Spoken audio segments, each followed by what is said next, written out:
애초에 트램은 승용차를 이용하는 시민들이 불편하라고 만드는 거예요. 그래야지 트램을 탈 거 아닙니까? 승용차도 줄어들고 교통약자는 편해지고 수려한 디자인으로 인해 도시 브랜드 강화에도 도움이 되니까 도시를 관리하는 입장에서 최고의 교통수단이겠네요. 어찌됐건 도로 잠식 문제와 예산 문제만 해결되면 트램이 추진될 수 있느냐? 트램 문제 없냐? 끝난 거냐? 아니죠. 기술적인 문제가 남아 있습니다.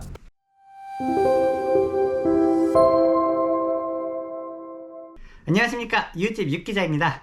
지난 시간에 대전 도시철도 2호선 트램의 역사를 읽어드렸으니 이번 시간에는 대전 도시철도가 어떤 문제로 추진이 지연되고 있는지, 그리고 어떤 과정을 극복해야 하는지 하나씩 점검하는 시간을 가져볼까 합니다. 영상 시작에 앞서 제 채널의 영상은 어디까지나 제가 기자로 활동하면서 본 시각을 말씀드리는 겁니다. 아시다시피 사회든 정치든 둘 다 민감하기로는 둘째가라면 서러운 주제고, 보는 시각에 따라서 의미가 달라질 여지가 있습니다. 제가 어떤 정책을 어떻게 평가하든 여러분의 의견은 그 자체로도 존중받아야 마땅합니다. 제 채널은 정해진 답을 찾는 진실의 방이 아니라 대전의 정치와 사회에 대한 다양한 이야기를 격없이 전달하고, 우리 지역에는 무슨 현안이 있나 다시 한번 생각해보는 시간을 가지도록 만드는 게 목표인 채널입니다. 시청에 앞서 이를 참고해 주시면 감사하겠습니다. 그럼 읽어드리는 대전 두 번째 이야기, 대전 도시철도 2호선 트램의 현황과 남은 과제를 읽어드리겠습니다. 일단 대전에서 정확하게 뭘 만드는지부터 같이 한번 살펴보시죠. 대전 도시철도 2호선은 정거장 45개소와 트램을 정비하는 연축동 차량기지, 그리고 38.1km에 달하는 트램 노선을 만드는 사업입니다. 노선은 서대전역과 대전역, 복합터미널, 정부청사 등을 경유하고요. 사업비는 기재부와 사업비 재조정을 거쳐야 하는 상황이고요. 이외에도 기본계획 변경과 실시 설계, 급전 방식 확정, 트램 차량 선정 등의 행정 절차를 남겨둔 상황입니다. 예정대로 추진될 경우 2024년 공사가 추진돼 2028년 개통할 예정입니다. 우선 트램을 비롯한 행정 절차 문제가 남아 있습니다. 예산 문제는 이미 지난 컨텐츠에서 한 차례 다뤘기 때문에 짧게 요약하고 넘어가도록 하겠습니다. 대전시는 2014년 12월 도시철도 2호선을 트램 방식으로 하기로 결정한 뒤 2015년 만들어놓은 기본계획 승인안을 들고 2020년 7월 기재부와 총사업비 조정협의를 완료했습니다. 그런데 8년이 지난 시점에서 다시 한번 계산해보니 생각보다 트램이 많이 비싸져서 필요한 예산이 2배 넘게 껑충 뛰어올랐고요. 따라서 사업비 재조정 절차를 거쳐야 하는 상황이라 기재부와의 한판 승부가 예고된 상황입니다. 두 번째는 도로 잠식 문제가 있어요.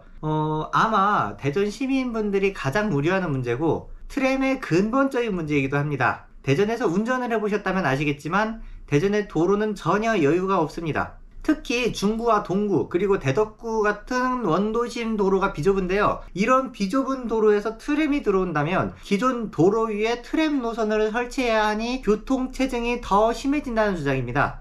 그래서 과연 트램을 깔면 교통체증이 더 심해지느냐? 예, 맞아요. 트램이 들어오면 승용차를 이용하는 시민들의 고통은 커집니다. 애초에 트램은 승용차를 이용하는 시민들이 불편하라고 만드는 거예요. 그래야지 트램을 탈 거 아닙니까? 2019년에 제가 대전시 트램 정책 관계자와 인터뷰를 하면서 도로 잠식 문제를 물어본 적이 있어요. 기존 도로를 잠식하는 트램이 대전의 교통 여건에 맞지 않는다는 주장이 있는데 어떻게 생각하느냐 물었는데, 근데 답변이 뭐였냐면요. 2018년 서울시는 승용차 이용률 30%를 줄이겠다며 도로 용량을 강제로 줄여 교통 수요를 조정하는 정책을 발표했다. 대전의 트램도 같은 측면으로 접근하는 부분이다 라는 답변을 받았습니다. 이게 뭔 소리냐면요. 서울에 승용차가 너무 많은데 이걸 어떻게 줄이지? 도로를 줄이면 승용차가 줄어들겠구나 라는 신박한 개소리를 서울의 누군가가 했다는 거죠. 그걸 듣고 대전시도 좋은 생각인데? 어차피 트램이 들어오면 도로가 줄어들고 도로가 줄어들면 승용차가 들어주니까 일석이조구나 라는 결과를 도출했다는 겁니다. 제가 행정학을 전공하지는 않았지만 보통 이런 걸 행정편의적 사고라고 하지 않나요? 당연히 도로가 줄면 도로에 승용차가 몇 대 못 올라가니까 운행 대수가 줄겠죠. 대신 시민들은 승용차로 40분이면 도착하던 거리를 1시간 동안 운전해야지 도착할 수 있겠죠. 그래서 시민들이 반대하는 것도 당연합니다. 그런데 반대로 승용차를 운전하지 않는 입장에서 보면 트램은 최고의 대중교통수단이라고 봐도 무방합니다. 먼저 트램의 운송 능력은 자가용 174대, 버스 세대에 준하는 운송 능력을 지니고 있어요. 제 아무리 트럭이 화물을 많이 실어 날라도 기차한테는 게임이 안 되는 것처럼 버스나 승용차가 아무리 사람을 많이 실어 날라도 트램하고는 게임이 안 됩니다. 게다가 트램은 고가로 올라가거나 지하로 내려가지 않더라도 편하게 탑승할 수 있다는 장점이 있어요. 교통약자를 가장 많이 배려한 대중교통이라는 별명이 괜히 붙은 별명이 아니거든요. 그러니까 트램을 설치하면 승용차도 줄어들고 교통약자는 편해지고 수려한 디자인으로 인해 도시 브랜드 강화에도 도움이 되니까 도시를 관리하는 입장에서 최고의 교통수단이겠네요. 물론 승용차를 이용하는 시민들은 매우 불편해지더라도요.